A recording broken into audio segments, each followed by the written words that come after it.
G&G vision ടോക്കിലോട്ട് എല്ലാവർക്കും സ്വാഗതം. ഞങ്ങളുടെ വീഡിയോ ആദ്യമായിട്ടാണ് കാണുന്നതെങ്കിൽ ലൈക്ക് ചെയ്യാനും സബ്സ്ക്രൈബ് ചെയ്യാനും മറക്കല്ലേ. പത്തനംതിട്ട ജില്ലയിലെ തിരുവല്ലയ്ക്കടുത്തുള്ള കാവുംഭാഗത്താണ് കരുനാട്ടുകാവ് ദേവി ക്ഷേത്രം സ്ഥിതി ചെയ്യുന്നത്. ദുർഗാദേവിക്ക് സമർപ്പിച്ചിരിക്കുന്ന ക്ഷേത്രമാണിത്. ചെറുതും മനോഹരവുമായ ക്ഷേത്രമാണ് കരുനാട്ടുകാവ് ദേവി ക്ഷേത്രം. ശത്രുദോഷം, സന്താന ഭാഗ്യം, ഉന്നത വിജയം, തൊഴിൽ വിജയം എന്നിവയ്ക്കായി ഈ ക്ഷേത്രത്തിൽ വന്ന വിശ്വാസികൾ ദുർഗാദേവിയെ തൊഴുന്നു.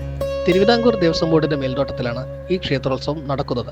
മീനമാസത്തിലെ മകീരം നക്ഷത്ര ദിനത്തിൽ കൊടിയേറ്റത്തോടെയാണ് ക്ഷേത്രത്തിലെ 8 ദിവസത്തെ വാർഷിക പാണ്ഡവം ശ്രീ ധർമ്മശാസ്ത്ര ക്ഷേത്രോത്സവം ആരംഭിക്കുന്നത്.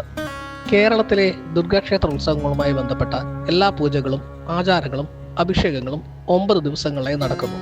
ഉത്സവം ആറാട്ടോടെ അവസാനിക്കുന്നു.